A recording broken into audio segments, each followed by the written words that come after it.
Hello guys, welcome back to my channel. तो आज का वीडियो जो है टाइप्स ऑफ मनी का पार्ट 2 है। ऑलरेडी मैं एक वीडियो बना चुकी हूँ types of money in English. अगर आप देखना चाहते हो तो मैं लिंक डिस्क्रिप्शन में दे रही हूँ। Go ahead and watch the video, learn English. Okay, तो यही जो सेकेंड वीडियो है उसका कंटिन्यूएशन है, जो कि फर्स्ट वीडियो था types of money in English. उसी के आगे कुछ बचे हैं English words, names of money in English. ऐसे वर्ड्स जहाँ पे मनी नहीं बोलकर कुछ और नाम लगाया जाता है, वो मैं बताने वाली हूँ। So let's get started. The first one is dowry, DOWRY, dowry, an amount of money or property which in some countries a woman's family gives to the man she is marrying. Dowry किसे बोलते हैं? दहेज को। ठीक है, ऐसे पैसे या फिर ऐसी रकम जो कि लड़की के घर वालों को देना पड़ता है जिससे लड़की की शादी हो रही है। यहाँ इंडिया में तो अक्सर होता ही है, जिसे हम डाउरी बोलते हैं, दहेज बोलते हैं। Alright, the second one is fee, FEE, fee, the amount you pay for professional advice or service from doctors, lawyers, schools, university, etc. फ़ी किसे बोलते हैं? ऐसी रकम जो आपको भरना पड़ता है, आपके बच्चे हैं अगर स्कूल में, कॉलेजेस में, तो जो अमाउंट आप भरते हैं और भरने के बाद वो आपको सर्विस देते हैं, पढ़ाते हैं, तो उसे वो अमाउंट को फ़ीस बोलते हैं। ठीक है, अगर आप किसी डॉक्टर के पास चेकअप करा रहे हैं या फिर लॉयर के पास जा रहे हैं, उनको भी आपको कुछ अमाउंट देना पड़ता है, तो उस अमाउंट को इंग्लिश में बोलेंगे फ़ी।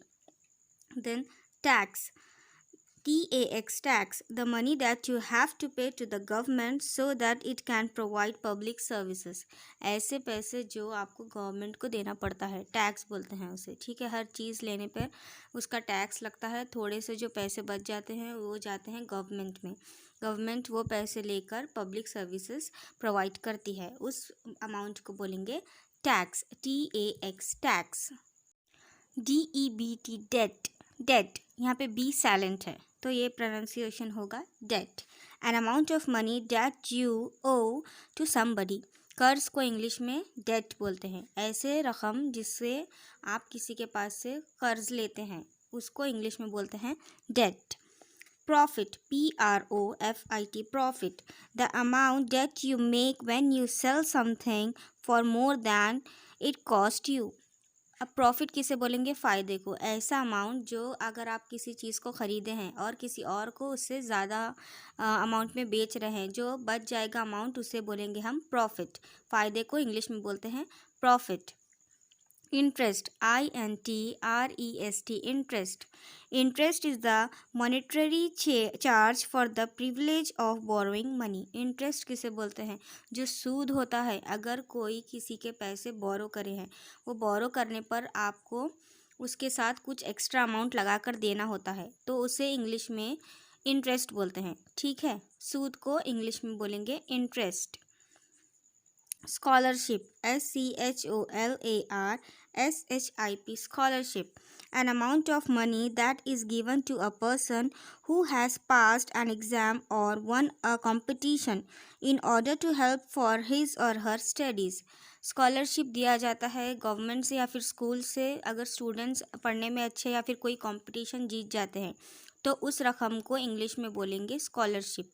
ठीक है, वो रकम इसीलिए दिया जाता है ताकि उनके स्टडीज़ में कुछ हेल्प हो सके, तो उस रकम को इंग्लिश में बोलेंगे scholarship, scholarship. Charity, CHARITY, charity, the money collected or given to the people who are poor, sick, etc. Charity किसे बोलेंगे हम? ऐसे रकम, ऐसी अमाउंट जो कि पुअर पीपल या गरीब पीपल या फिर बीमार पीपल को देते हैं, बीमार लोग को देते हैं, उसे इंग्लिश में बोलेंगे चैरिटी। जो मदद के तौर पर कुछ अमाउंट दे रहे हैं, उसे इंग्लिश में बोलेंगे हम charity. RENT, rent, money that you pay regularly for the use of land or house or a building. Rent किसे बोलेंगे? किराए को।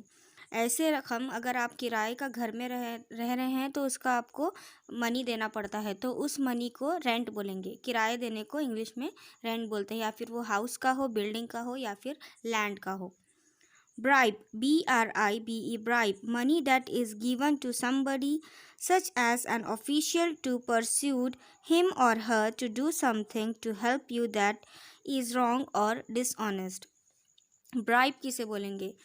ऐसा अमाउंट जो कि आप खुद से देते हैं कि अपना कुछ अगर गलत काम है तो करवाना है, उसे इंग्लिश में बोलेंगे ब्राइब। हिंदी में उसे बोलते हैं रिश्वत। ठीक है, रिश्वत को इंग्लिश में बोलेंगे ब्राइब। ऐसा अमाउंट जो आप अपनी मर्ज़ी से किसी को, ऑफिशियल पर्सन को देते हैं आपका गलत काम करवाने को, उसे रिश्वत कहते हैं। तो उसे इंग्लिश में बोलेंगे हम bribe. Bribe. Income, INCOME, income, the money you receive regularly as payment for your work or as interest on money you have saved or etc. Income किसे बोलेंगे? जो रेगुलरली आपके, जो आप काम करते हो उसका जो पे बैक आता है आपको, उसे इंग्लिश में बोलेंगे हम इनकम।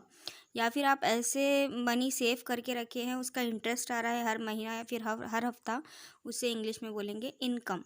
इनकम, अर्निंग्स को भी आप इनकम बोल सकते हैं। ठीक है,